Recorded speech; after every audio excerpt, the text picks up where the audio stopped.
अब हम लोग इस चैप्टर के सेकंड पार्ट की ओर बढ़ते हैं और आज हमारा टॉपिक होने वाला है प्रारंभिक परमाणु मॉडल। तो आइए सबसे पहले समझते हैं कि आखिर ये परमाणु मॉडल का मतलब क्या है।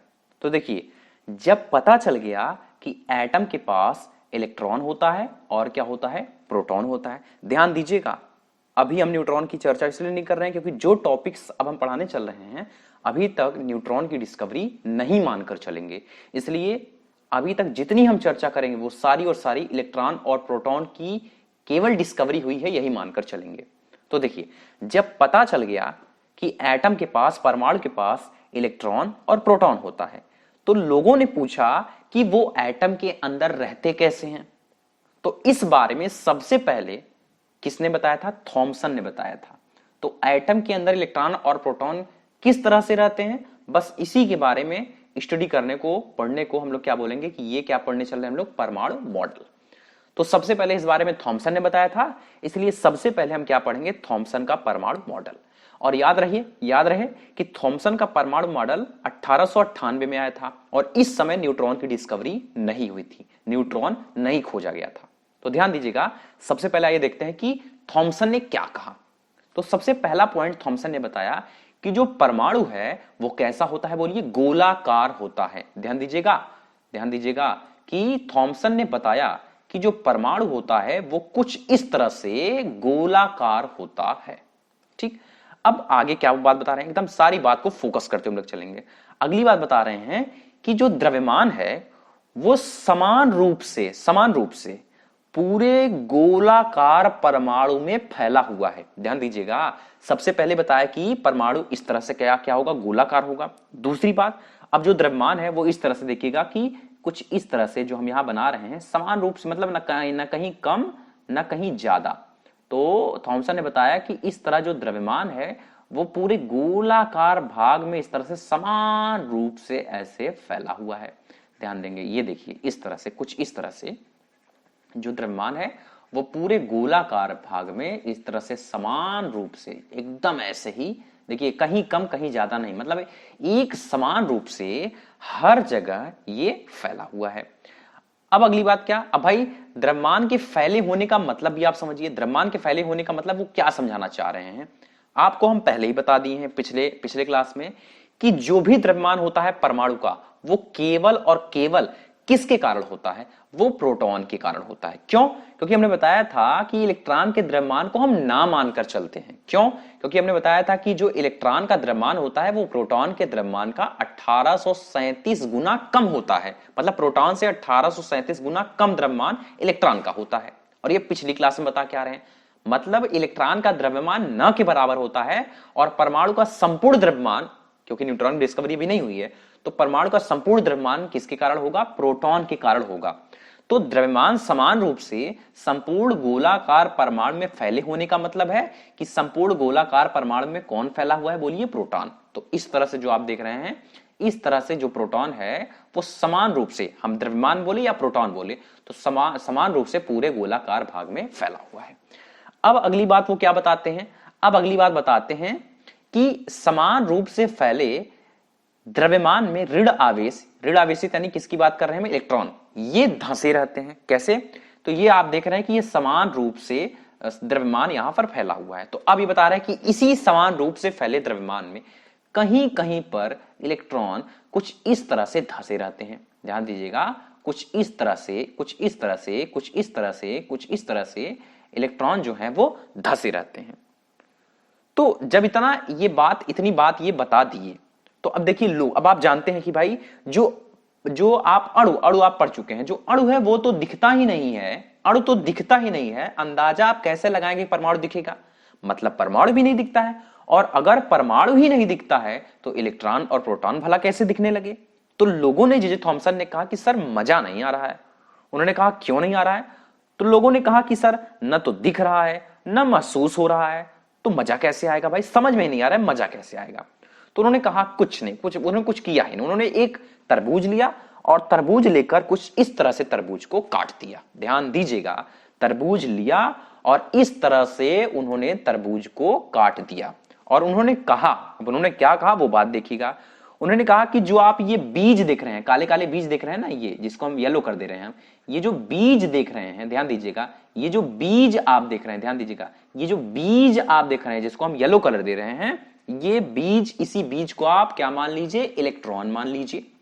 और ये जो रेड पार्ट आप देख रहे हैं, जो समान रूप से, ये रेड वाला पार्ट समान रूप से पूरे तरबूज में फैला है ना, तो उन्होंने कहा कि जो समान रूप से रेड वाला पार्ट फैला है, इसको आप समझ लीजिए कि इसी तरह से द्रव्यमान फैला होता है। द्रव्यमान का मतलब प्रोटॉन फैला होता है। तो उन्होंने कहा कि जैसे रेड पार्ट समान रूप से फैला है, ऐसे ही एटम में, परमाणु में द्रव्यमान इस तरह से फैला हुआ है।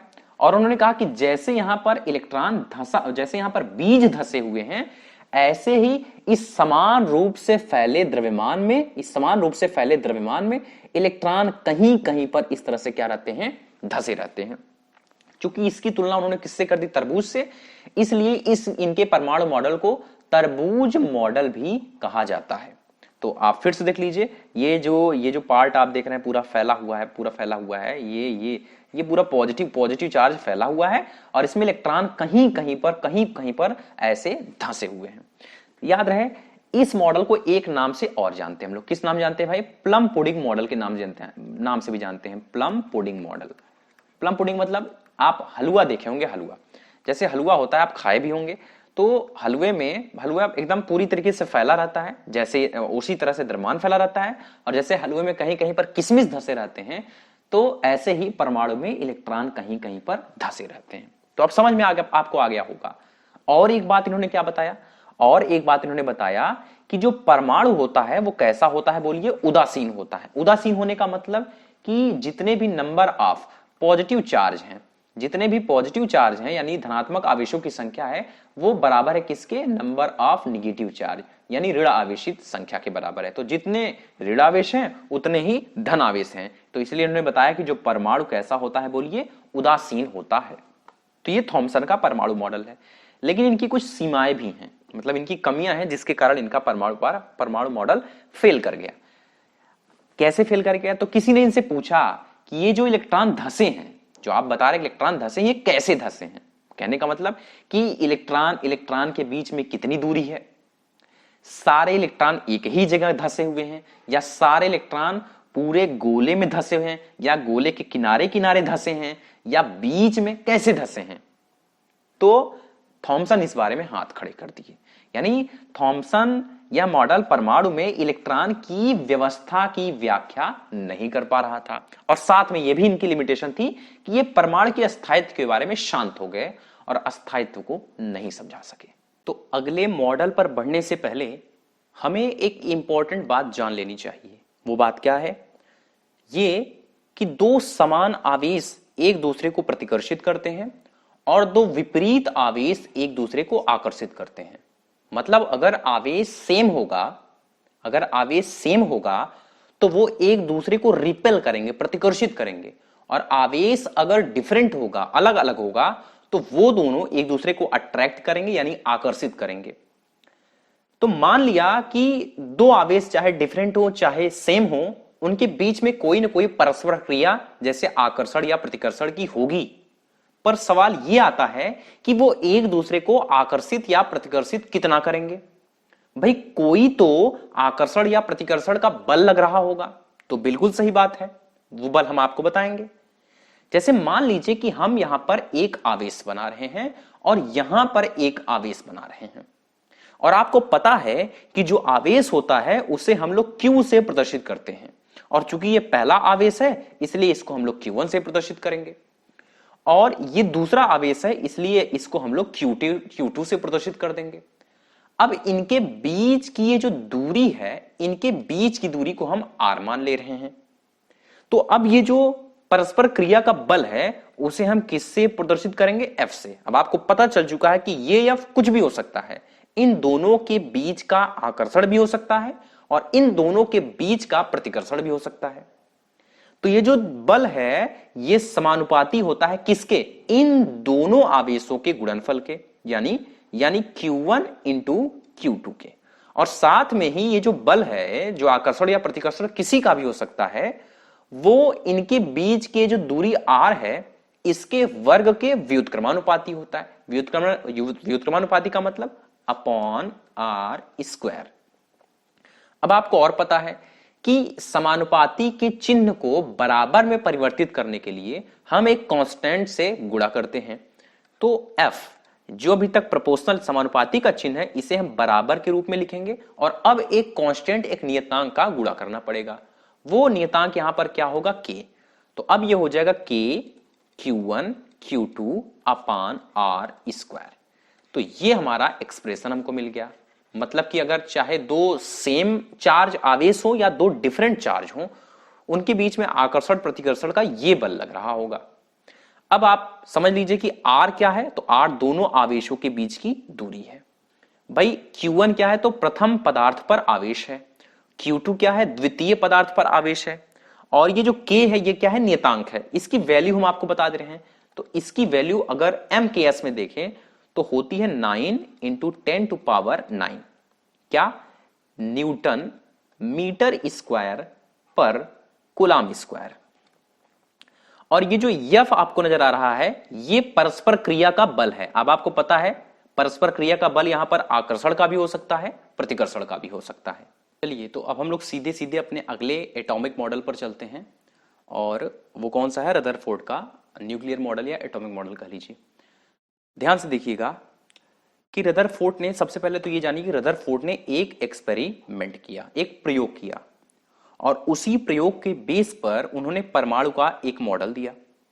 इसलिए सबसे पहले हम लोग रदरफोर्ड का एक्सपेरिमेंट पढ़ेंगे और उसके बाद रदरफोर्ड के मॉडल के बारे में चर्चा करेंगे।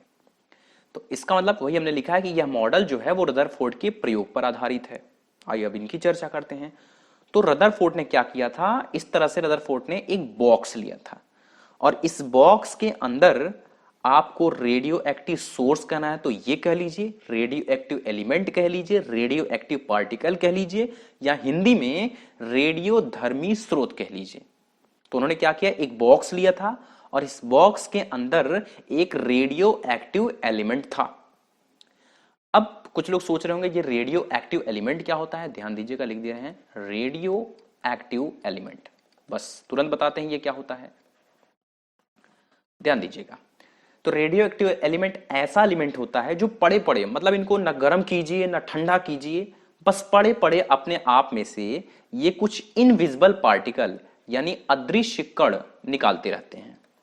तो पड़े पड़े मतलब अपने आप ही इनमें से अदृश्य कण निकलते रहते हैं, अपने आप ही इनविजिबल पार्टिकल इसमें से निकलते रहते हैं। और रदरफोर्ड ने यहां पर ऐसा रेडियो एक्टिव एलिमेंट लिया है जिसमें से वो अदृश्य कण कौन सा निकल रहा है, तो वो अदृश्य कण अल्फा कण निकल रहा है। तो आप समझ गए होंगे, फिर से एक बार देख लीजिए कि रदरफोर्ड ने एक बॉक्स लिया, बॉक्स के अंदर क्या था, रेडियो एक्टिव एलिमेंट था जिसमें से क्या निकल रहे थे, अल्फा पार्टिकल यानी अल्फा कण निकल रहे थे। हम आपको पहले भी बता चुके हैं कि अल्फा कण क्या होते हैं, एक बार फिर से देख लीजिए। हम आपको बताया था कि हीलियम जो होता है, हीलियम के अंदर से अगर आप 2 इलेक्ट्रॉन निकाल देंगे मतलब क्या बचेगा, He2 पॉजिटिव बचेगा। तो हीलियम के अंदर से 2 इलेक्ट्रॉन निकालने पर जो पार्टिकल बच रहा है इसी को हम क्या बोलेंगे, अल्फा पार्टिकल बोलेंगे। और चूंकि हम आपको बताए थे, अभी तक देखिए रदरफोर्ड के प्रयोग तक न्यूट्रॉन की खोज नहीं हुई है, 1898 का ये है। और हमने आपको बताया था कि जो द्रव्यमान होता है वो इलेक्ट्रॉन का हम नगण्य मानकर चलते हैं। मतलब जो पूरा का पूरा द्रव्यमान होगा वो किसके कारण होगा, प्रोटॉन के कारण होगा। और यहां से इलेक्ट्रॉन निकाल दिया गया है, मतलब अब जो बचा है ये भारी कण बचा हुआ है। तो हम अल्फा पार्टिकल को, अल्फा कण को भारी कण भी कहेंगे। ठीक, तो इस तरह से रदरफोर्ड ने एक रेडियो एक्टिव एलिमेंट लिया जिसमें से इस तरह से अल्फा पार्टिकल निकल रहे थे।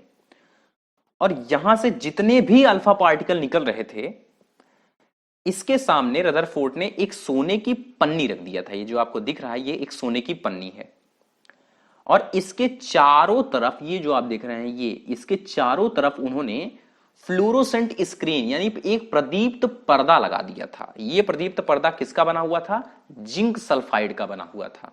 जैसे मम्मी आपको आपके गाल पर मारती हैं तो आपका गाल रेड कलर का ग्लो होने लगता है ना, एकदम लाल छप जाता है। तो ऐसे ही इस पर जब कोई आवेशित कर टकराता है तो ये भी ग्लो करने लगता है, ये भी चमकने लगता है। ठीक, तो समझ गए होंगे कि ये प्रदीप्त पर्दा यानी फ्लोरोसेंट स्क्रीन क्या होता है। अब हम आपको बताते हैं कि उन्होंने देखा क्या क्या।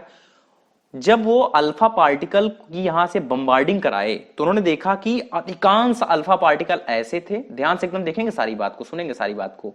अधिकांश अल्फा पार्टिकल ऐसे थे जो इस सोने की पतली पन्नी को सीधी रेखा में पार कर गए। ध्यान दीजिएगा, अधिकांश अल्फा पार्टिकल ऐसे थे जो इस सोने की पन्नी को सीधी रेखा में पार कर गए, और बहुत ही कम अल्फा पार्टिकल ऐसे थे जो अपने मार्ग से छोटा एंगल बनाते हुए विचलित हो गए, मतलब छोटे एंगल से विक्षेपित हुए। और इसकी संख्या भी उन्होंने बताया, उन्होंने क्या बताया कि लगभग 20,000 अल्फा पार्टिकल में से कोई एक अल्फा पार्टिकल ऐसा था जो छोटा कोण बनाते हुए अपने मार्ग से विचलित हो गया। और उन्होंने एक बात बताई कि लाखों करोड़ों अल्फा पार्टिकल में से कोई एक अल्फा पार्टिकल ऐसा था जो जिस रास्ते से गया उसी रास्ते से टकराकर वापस आ गया।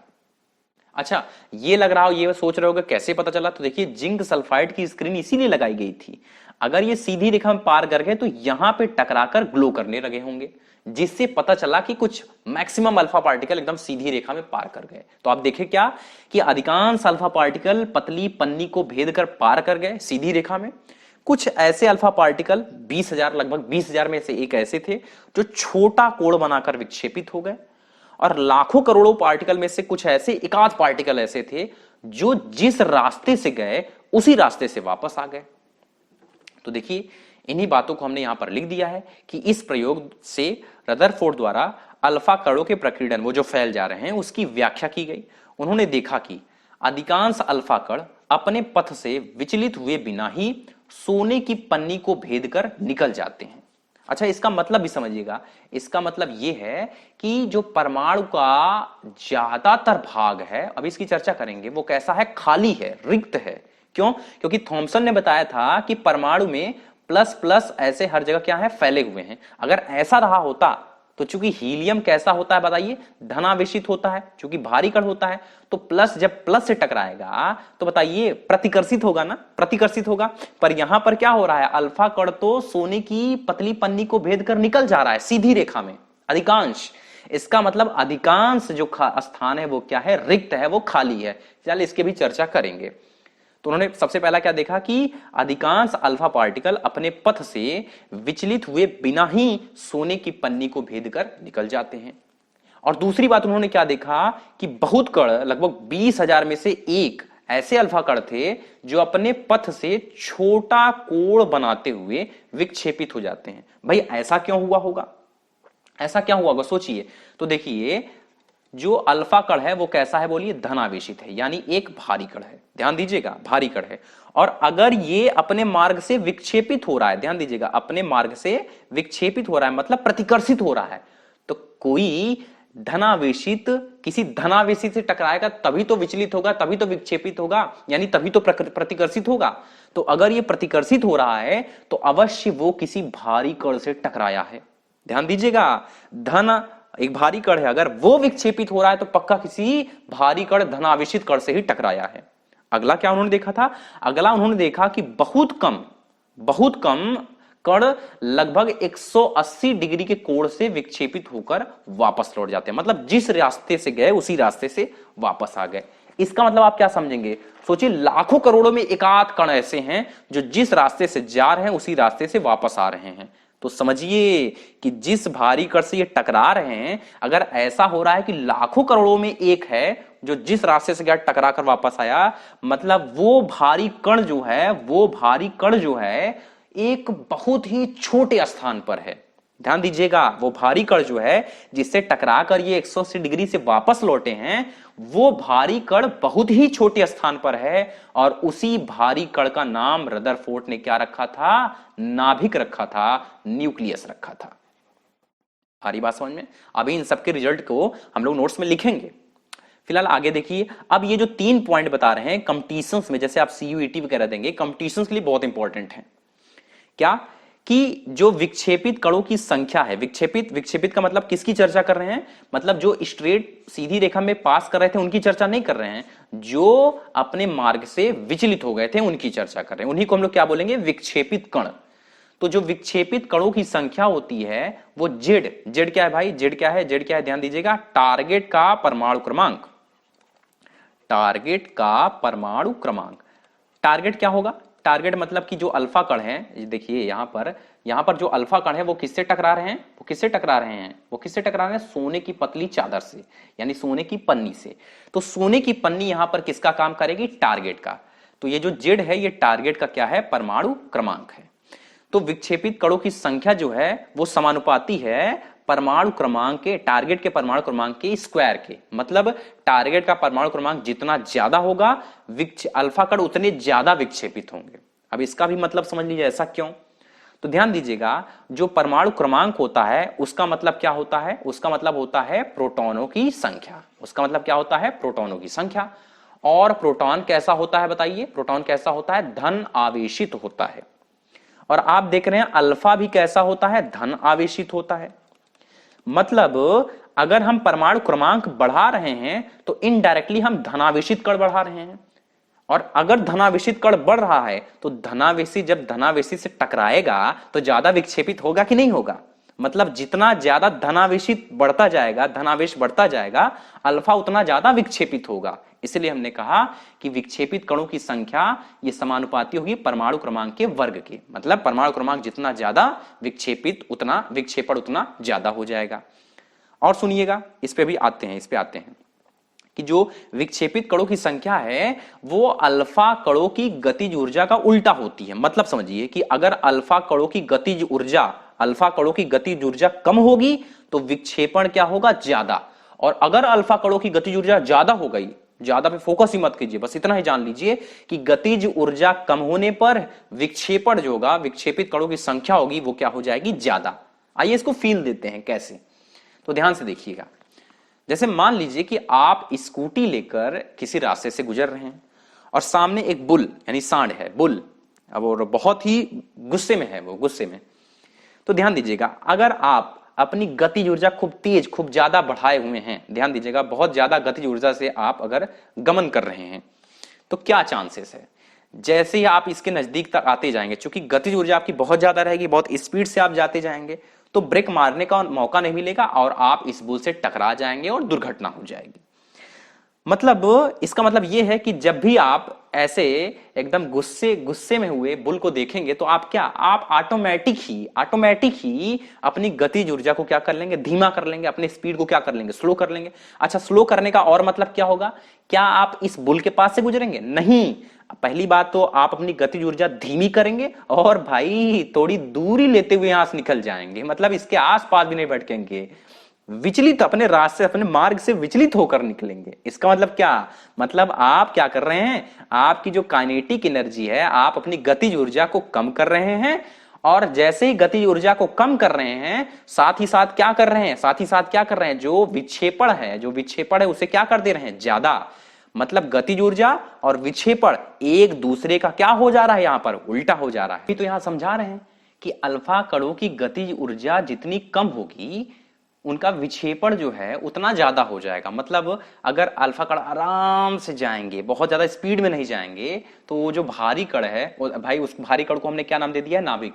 मतलब वो जो नाभिक है, ध्यान दीजिएगा, वो जो नाभिक है अगर ये अपनी स्लो स्पीड से जा रहे हैं तो वो दुर्घटना यहां पर नहीं होगी। वो आराम से बगल से निकल जाएंगे। वो आराम से क्या होगा? बगल से निकल जाएंगे।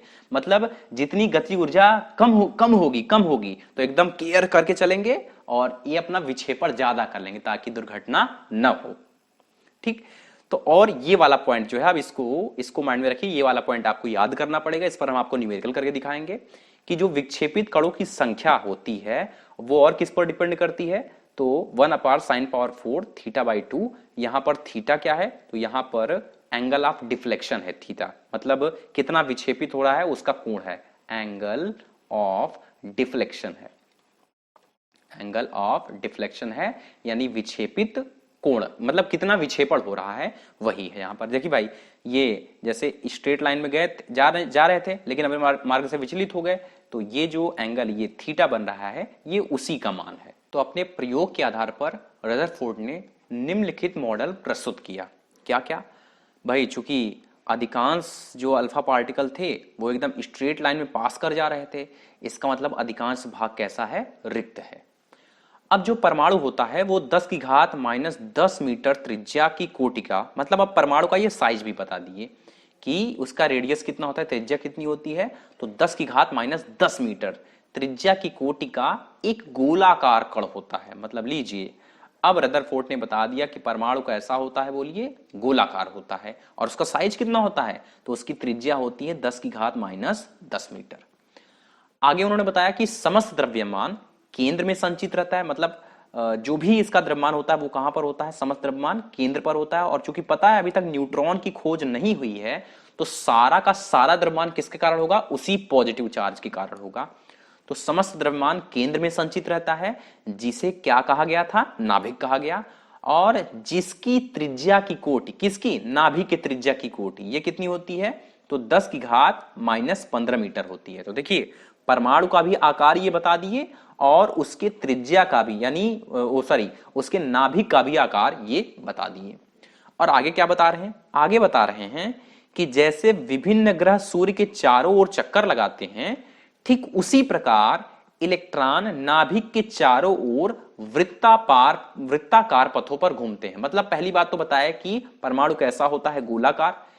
फिर बताया कि पूरा का पूरा मास, द्रव्यमान जो होता है वो केंद्र पर होता है, जिसे नाभिक बोले। और साथ में बताए कि अब इलेक्ट्रॉन जो है वो इस तरह से वृत्ताकार पथ पर नाभिक के चारों ओर घूमेगा। कैसे, जैसे सूर्य के चारों ओर विभिन्न ग्रह घूमते हैं, सेम वैसे इलेक्ट्रॉन नाभिक के चारों ओर घूमेगा। तो अब थोड़ा और आगे आप लोग को समझाते हैं क्या बात, देखिएगा। जब रदरफोर्ड को हम पढ़ाना शुरू किए तो उससे पहले कुछ इंपॉर्टेंट पॉइंट हम बताए थे। हमने शुरुआत किससे किया था, दो आवेश से, ठीक है। जैसे तो अब हम उन दोनों आवेशों को यहां पर कुछ एज्यूम करने चल रहे हैं, बहुत ध्यान से देखिएगा। जैसे मान लीजिए ये पहला आवेश हम मान रहे हैं, ध्यान से देखिएगा, ये पहला आवेश मान ले रहे हैं हम, Q1 मान ले रहे हैं, ठीक। और ये दूसरा आवेश मान ले रहे हैं, ये कौन सा आवेश मान ले रहे हैं, Q2। ये पहला आवेश पहले पदार्थ का आवेश होगा। हम पहला पदार्थ कौन सा यहां देख रहे हैं, यहां पर हम मान ले रहे हैं वो पहला पदार्थ कौन सा, अल्फा कण, क्योंकि अल्फा कण की बम्बार्डिंग हो रही थी। और दूसरा मतलब जो टारगेट कण है, मतलब यहां पर कौन सा टारगेट है, सोने की पन्नी है। तो दूसरा किसका आवेश है, टारगेट कण का। टारगेट कण इसलिए लिख रहे हैं क्योंकि सोने की पन्नी के अलावा अगर कोई धातु की आप लेना चाहें तो उसके लिए, तो यहां पर हम यहां क्या लिख दे रहे हैं, टारगेट कण का आवेश। और ये Q1 और Q2 के बीच की कुछ दूरी है। अब मेरी बात ध्यान समझिएगा, Q1 मतलब अब इनके ऊपर ये जो Q1 और Q2 ये है कितना, मतलब ये आवेश कितना है, ये कैसे पता चलेगा। तो आपको पता है सारा का सारा जो आवेश है वो किसके कारण है, प्रोटॉन के कारण है। तो अब ये हमें ये आवेश पता कैसे चलना है वो ध्यान से देखिएगा। सारा आवेश किसके कारण है, प्रोटॉन के कारण है। तो हम लोग क्या करेंगे, हम लोग पूरा का पूरा प्रोटॉन देख लेंगे कि कितना प्रोटॉन है। मान लीजिए कि अल्फा कण में Z1 प्रोटॉन है, ठीक। तो जितना भी प्रोटॉन होगा, अगर उसमें एक प्रोटॉन के आवेश से मल्टीप्लाई कर दें तो पूरा का पूरा आवेश हमें पता चल जाएगा ना। देखिए फिर से हमने कहा कि सारा आवेश प्रोटॉन के कारण है। अगर हमें प्रोटॉन की संख्या पता चल जाए और उसमें एक प्रोटॉन के आवेश से गुणा कर देंगे तो पूरा का पूरा आवेश पता चल जाएगा। ठीक वैसे यहां भी जितने प्रोटॉन हैं अगर उसमें आवेश से गुणा कर दे रहे हैं तो ये पूरा आवेश हमको पता चल जाएगा। तो आपने क्या समझा, आपने समझा यहां पर Z1 क्या है भाई, तो Z1 है अल्फा कण का परमाणु क्रमांक, अल्फा कण का परमाणु क्रमांक। तो आप बोलेंगे सीधे सीधे बोल दिया जाए कि अल्फा कण तो हीलियम से बना है, तो परमाणु क्रमांक इसका कितना हो जाएगा, 2। Z2 यहां पर क्या है, Z2 यहां पर क्या है, तो टारगेट अणु का परमाणु क्रमांक है। और टारगेट अणु यहां पर हम लोग क्या लिए, सोने की पन्नी, और उसका परमाणु क्रमांक कितना होता है, बोलिए 79 होता है। तो वो हम लोग यहां पर लिख लिए। और E आप जानते हैं, E यहां पर क्या है, E यहां पर है एक प्रोटॉन पर आवेश, और वो हम लोग कितना जानते हैं, 1.6 इंटू 10⁻⁻19 कूलाम। अब जरा गौर से देखिएगा, ये जो आवेश है ये इसके पास क्या होगा, जाता गया जाता गया जाता गया, और एक ऐसा समय आया जब इसको लगा, एक मतलब ये पहला वाला आवेश इसके पास जाता गया जाता गया जाता गया, और एक ऐसा समय आया कि इसको लगा कि अब इससे आगे नहीं जाया जा सकता है। मतलब ये आवेश यहां पर पहुंच गया, Q1 आवेश, और इसको लगा कि अब इससे आगे नहीं जाया जा सकता है। ठीक वैसे समझिए जैसे मान लीजिए कि यहां पर एक बुल बांध कर रखा गया है, ठीक, और ये समझिए कि और यहां पर आप हैं, ठीक। और बुल को रस्सी से बांध कर रखा गया है, ठीक है। तो आप जाते जाएंगे जाते जाएंगे जाते जाएंगे जाते जाएंगे जाते जाएंगे तो एक निश्चित दूरी पहुंचेगी नहीं पहुंचेगी, आप एक जगह जाकर रुक जाएंगे। कहां तक? जहां तक ये बैल पहुंच सकता है उस दूरी तक जाकर आप क्या करेंगे? रुक जाएंगे और सोचेंगे कि इससे आगे जाना दुर्घटना से खाली नहीं है। तो वही यहां भी हो रहा है कि आवेश जाता जाएगा जाता जाएगा जाता जाएगा और एक समय ऐसा लगेगा कि इससे आगे ये नहीं जा सकता है। तो इस दूरी को हम लोग किससे रिप्रेजेंट कर रहे हैं? आर नॉट से। मतलब इसको बोलते क्या है? इसको बोलते हैं निकटतम पहुंच की दूरी, कि इससे निकट ये आवेश नहीं पहुंच सकता है। इसको आर नॉट को हम लोग क्या बोलते हैं? निकटतम पहुंच की दूरी। ध्यान दीजिएगा, निकटतम पहुंच की दूरी, निकटतम पहुंच की दूरी। और इंग्लिश में इसको बोलते हैं डिस्टेंस ऑफ क्लोजेस्ट अप्रोच, निकटतम पहुंच की दूरी, कि इससे निकट ये नहीं जा सकता है। मैक्सिमम जितना पास इसको जाना था उतना पास ये चला गया, अब इससे पास नहीं जा सकता है। अब आपसे हम पूछे एक बात, जरा बताइएगा, गौर से एकदम बताइएगा कि क्या ये जो आपको Q1 नजर आ रहा है, क्या ये कोई आवेश है? बिल्कुल आवेश है। क्या आपको ये जो Q2 नजर आ रहा है, क्या ये कोई आवेश है? बिल्कुल ये भी आवेश है। तो अगर ये भी आवेश है, ये भी आवेश है, तो और चूंकि इनको पास ला रहे हैं, पास मतलब आकर्षण करा रहे हैं, तो क्या इनके बीच में कोई अट्रैक्शन फोर्स लगेगी? बिल्कुल फोर्स लगेगी। कितनी फोर्स होगी? तो वो आपको हम बता चुके हैं कि वो फोर्स कितनी होने वाली है। तो हम यहां पर लिख दे रहे हैं, क्लास की शुरुआत से पहले ही बताए थे कि क्या फोर्स लगेगी। तो F इज इक्वल टू हम क्या लिख देंगे? K Q1 Q2 upon R square. तो यहां पर जगह कम पड़ रहा है, आइए हम लोग पेज चेंज करते हैं। तो यहां पर लिख दे रहे हैं जो फोर्स हो जाएगी वो कितनी हो जाएगी? K Q1 Q2 upon R square. ठीक, अब ध्यान दीजिएगा, अब ये फोर्स क्या लिखा जा सकता है? तो K तो ऐसे रहेगा ही रहेगा।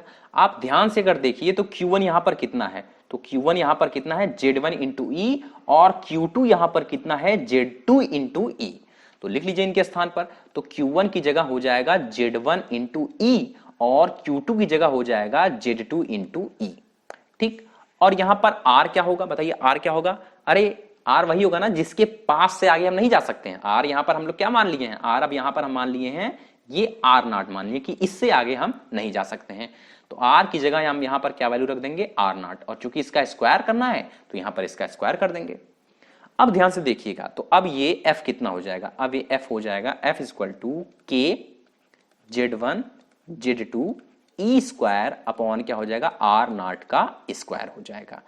उम्मीद है कि यहां तक आप लोग बात को समझ चुके होंगे। अब क्लास 9 की फिजिक्स से आप एक ऊर्जा का फार्मूला जानते हैं कि ऊर्जा Ne ये किसके बराबर होता है? तो ये बल गुणे विस्थापन के बराबर होता है।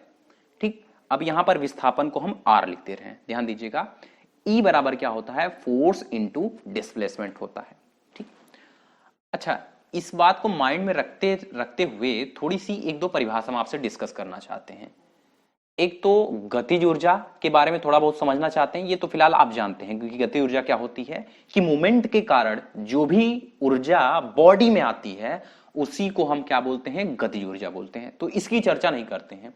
एक कॉन्सेप्ट, अब गतिज ऊर्जा तो आप जान रहे हैं, एक कॉन्सेप्ट हम आपसे चर्चा करना चाहते हैं, किसका? स्थितिज ऊर्जा का। गतिज ऊर्जा का तो आप समझ रहे हैं, स्थितिज ऊर्जा का कॉन्सेप्ट आपको हम समझाना चाहते हैं। स्थितिज ऊर्जा को इंग्लिश में क्या बोलते हैं? Potential energy. तो मेरी बात को एकदम गौर से सुनिएगा, एक बार में आपको कॉन्सेप्ट एकदम समझ में आ जाएगा। ध्यान से एकदम, ये कि दुनिया में जो काम होना है, ध्यान से एकदम समझेंगे, दुनिया में ये किसके लिए बताने चल रहे हैं? स्थितिज ऊर्जा के लिए, कि दुनिया में जो काम होना चाहिए अगर आप उसका उल्टा काम कर रहे हैं तो जो स्थितिज ऊर्जा है उसका मान क्या होगा? बढ़ेगा। फिर से एक बार बोलते हैं कि दुनिया में जो काम होना चाहिए अगर आप उसका उल्टा काम कर रहे हैं तो स्थितिज ऊर्जा यानी पोटेंशियल एनर्जी का मान बढ़ना चाहिए। अब इसका मतलब क्या है? अब इसका मतलब समझिए थोड़ा सा। जैसे हम जिस टैब से पढ़ा रहे हैं उसमें एक पेन यूज हुआ है, हमारे हाथ में पेन है। अगर इस पेन को हम हाथ से छोड़ दें तो इसे क्या करना चाहिए? इसे नीचे जाना चाहिए ना, गिर जाना चाहिए। पर अगर इसी का उल्टा काम हम कर दें, इसको पकड़कर हम ऊपर ले जाने लगे, तो इसका मतलब क्या होगा? इसकी प्रकृति क्या थी? नेचर क्या चाह रहा था? कि ये नीचे गिरे। पर हमने क्या कहा, हमने किया किसको, हम इसको ऊपर ले जाने लगे। तो इसका मतलब हम यहां पर क्या कहेंगे कि यहां पर इसकी स्थितिज ऊर्जा का मान क्या हो रहा है, बढ़ रहा है। और अगर गिरने देते तो इसकी स्थितिज ऊर्जा का मान हम क्या कह देते कि घट रहा है। मतलब दुनिया जो कह रही है अगर वही करो तो इस स्थितिज ऊर्जा का मान क्या होगा, कम हो जाएगा। और दुनिया का उल्टा कर दो तो स्थितिज ऊर्जा का मान क्या होगा, बढ़ जाएगा। ठीक, ऐसे ही सोचिए, ऐसे ही ये भी समझ लीजिए कि जैसे एक पॉजिटिव चार्ज है, धन आवेश है, और एक ऋण आवेश है। तो नेचर क्या चाहती है, नेचर ये कहती है कि ये दोनों आपस में एक दूसरे को क्या करें, अट्रैक्ट करें। तो अगर ये अट्रैक्ट करेंगे तो बताइए जो स्थितिज ऊर्जा का मान है वो बढ़ेगा कि घटेगा। भाई नेचर क्या चाह रही है, अट्रैक्ट करे, और अट्रैक्ट कर भी रहे हैं, तो इसका मतलब स्थितिज ऊर्जा का मान क्या होगा, घट जाएगा। लेकिन अगर इनको हम दूर कर दें, अट्रैक्ट होने ही न दें, तो नेचर के अपोजिट कार्य करवा रहे हैं, तो इसका मतलब यहां पर स्थितिज ऊर्जा का मान क्या होगा, बढ़ जाएगा। ऐसे सेम ध्यान दीजिए कि अगर प्लस प्लस दो आवेश हैं, प्लस प्लस दो आवेश हैं, तो सेम चार्ज अभी शुरुआत में ही बताया है कि सेम आवेश, एकदम समान आवेश एक दूसरे को क्या करेंगे, प्रतिकर्षित करेंगे, दूर भागेंगे। पर अगर हम इसको एक पास लेते आए, अगर इनको पास पास लेते आए, तो ये तो नहीं होना चाहिए। नेचर ऐसा नहीं चाहती, नेचर तो चाहती है कि सेम समान आवेश एक दूसरे को प्रतिकर्षित करें। पर अगर हम इन दोनों को एक पास ले आ रहे हैं तो इसका मतलब क्या हो जाएगा, जो स्थितिज ऊर्जा है उसका मान क्या होगा, बढ़ जाएगा। और थोड़ा सा यहां गौर कीजिए, यहां पर गौर अगर आप करेंगे तो Q1 भी कैसा है, बोलिए, धनावेशित है, और Q2 भी कैसा है, धनावेशित है। तो समझिएगा ध्यान से, इसका मतलब दोनों धनावेशित को किसको किसको, Q1 को और किसको, Q2 को हम लोग पास ला रहे हैं, है ना, एक क्लोजेस्ट अप्रोच तक पास लाए थे। तो पास लाने का मतलब नेचर के अपोजिट कार्य करना चाह रहे हैं, तो इसका मतलब यहां पर भी स्थितिज ऊर्जा का मान क्या होगा, बढ़ जाएगा। तो आइए देखते हैं वो स्थितिज ऊर्जा क्या होगी। तो ध्यान दीजिएगा भाई, स्थितिज ऊर्जा का फार्मूला क्या हो जाएगा, जो एनर्जी को ही हम यहां पर पोटेंशियल एनर्जी लिख दे रहे हैं। एनर्जी, पोटेंशियल एनर्जी भी तो एक एनर्जी है। तो स्थितिज ऊर्जा के लिए हम यहां क्या लिख दे रहे हैं, पोटेंशियल एनर्जी इक्वल टू क्या हो जाएगा, बल, और गुणे साथ में क्या हो जाएगा, विस्थापन।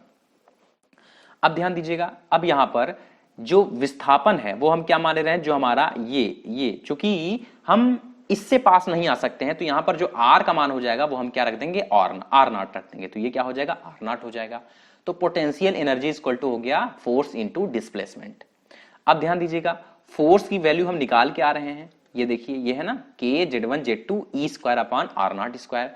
तो यहां क्या रख देंगे, के Z1 Z2 into e square upon क्या हो जाएगा, आर नॉट स्क्वायर, ये रख देंगे।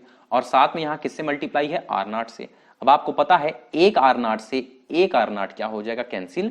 तो यहां पर स्थितिज ऊर्जा का फार्मूला, ये किसका फार्मूला आ रहा है, स्थितिज ऊर्जा का फार्मूला, स्थितिज ऊर्जा। तो स्थितिज ऊर्जा का यहां से फार्मूला क्या आ गया, के Z1 Z2 e square upon क्या हो जाएगा, आर नॉट। तो ये हमारा स्थितिज ऊर्जा का फार्मूला हो गया। बहुत इंपॉर्टेंट फार्मूला है, इसको हम लोग माइंड में रखेंगे। तो चलिए एक इंपॉर्टेंट बात और आपको हम बता दे रहे हैं कि निकटतम पहुंच की दूरी पर, निकटतम पहुंच की दूरी मतलब समझ रहे हैं ना, निकटतम पहुंच की दूरी पर एकदम ध्यान से समझेंगे, जो अब हम आपको बात समझाना चाह रहे हैं, ध्यान से एकदम समझेंगे कि मान लीजिए कि आपके दोस्त ने आपसे एक शर्त लगा ली। वो कैसी शर्त लगा ली कि आपको इस बुल, मान लीजिए ये बुल है, ठीक है, ये इसको बुल मान लीजिए, बार बार क्या उनका फिगर लगाएं। तो आपके दोस्त ने आपसे इस बुल के पास तक जाने की शर्त लगा ली कि चले जाओ तो तुमको हम 10,000 रुपए देंगे। और जोश जोश में आप उसके शर्त को मान लिए। भाई मानने के बाद वो बात अलग है कि बाद में आपको पछतावा होगा, पर आप जोश जोश में उसकी बात को मान लिए। मानने के बाद क्या होगा अब, और ये भी जान लीजिए कि ये जो बुल है वो एक रस्सी से बंधा हुआ है, जो भी है। तो अब आप क्या करेंगे, अब आप चूंकि शर्त मान ली है तो आप धीरे धीरे अब इस बुल के पास जाना शुरू करेंगे। तो स्वाभाविक सी बात है, अब अपने आप सोचिए कि जैसे जैसे आप इस बुल के पास जाते जाएंगे, आपकी जो गतिज ऊर्जा जो है वो क्या होती जाएगी, कम होती जाएगी। भाई बहुत स्पीड में चले नहीं जाएंगे, आराम से फूक फूक के जाएंगे, पछता भी रहे होंगे कि फालतू मान लिए।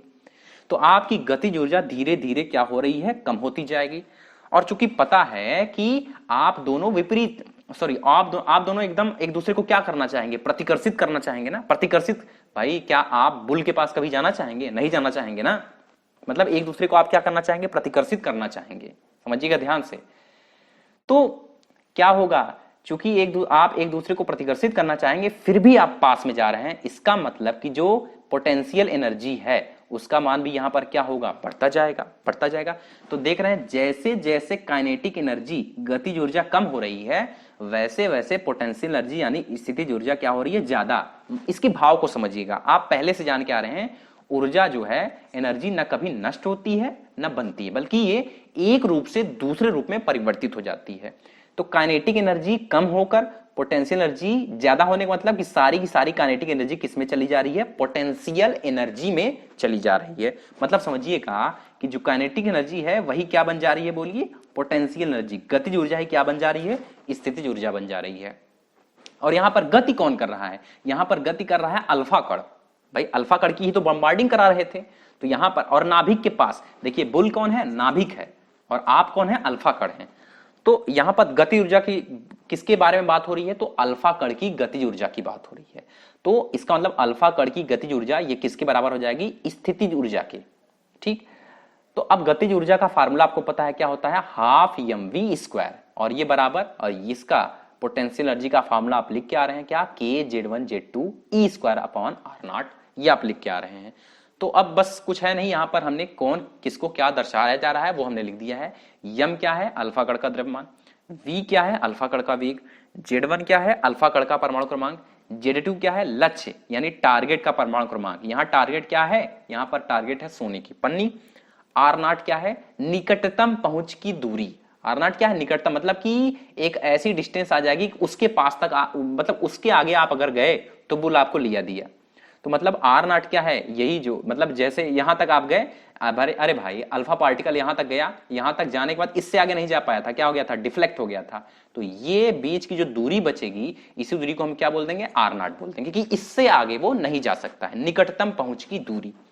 और ई क्या है, ई है प्रोटॉन का आवेश, और के एक कांस्टेंट है जिसका मान एमकेएस में होता है 9 इंटू 10⁹9, ये हम बताए हैं, न्यूटन मीटर स्क्वायर पर कूलम स्क्वायर। और सीजीएस में क्या होता है, 1 होता है। ठीक, तो बहुत ही इंपॉर्टेंट फार्मूला ये आपको हम बता रहे हैं, इसमें से सारी वैल्यू देके कोई एक चीज पूछ सकता है। यहां से ये भी पूछ सकता है कि क्लोजेस्ट डिस्टेंस, आप क्लोजेस्ट अप्रोच बताइए, मतलब निकटतम पहुंच की दूरी का मान ज्ञात कीजिए। तो बहुत सारे, और इस पर हम लोग न्यूमेरिकल में भी हम लोग सॉल्व करेंगे। ठीक है, आइए रदरफोर्ड के नाभिकीय मॉडल पर आधारित कुछ क्वेश्चन देख लेते हैं। पहला, रदरफोर्ड के प्रयोग के अंतर्गत परमाणु के नाभिकीय मॉडल में किसकी किरण पुंज प्रयोग की गई थी, ये बताना है। तो क्या बीटा कण की प्रयोग की गई थी, नहीं, बिल्कुल नहीं।